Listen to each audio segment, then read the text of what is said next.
So I was thinking, well, let's see how this does since I've been out of the line. But I'll tell you what, man, it is sold. Just the DVD itself has just done off the charts. So that's great. That's great. Yeah. So Comedy Dynamics is really happy with it. So I was really happy. I got a really good fan base, and I know you do because your fan base supports me.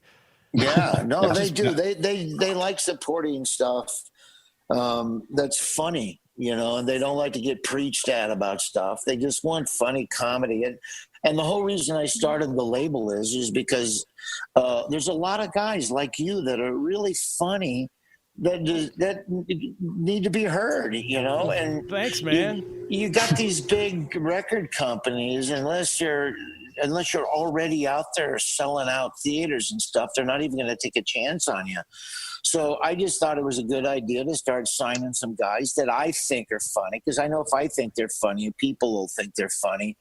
And not only that, you're perfect for our station. You don't have any none of that F-bombs or taking the Lord's name in vain or stuff like that. Because a lot of people listen to our station, have their kids in there. They're, you know what I mean? Yeah. No, it's clean. It's a clean, it's just kind of how I developed naturally, so I think it worked out. I know a lot of comedians the last few years were kind of trying to adapt their set for the radio. Right.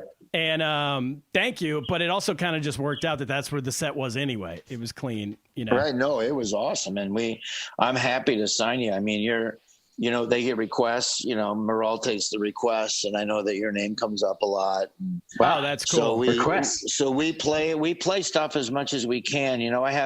I'm going to put out a thing here pretty soon and just list everybody that's on my label and have people give them a listen. There's a guy I got called Tim the Dairy Farmer. Yeah.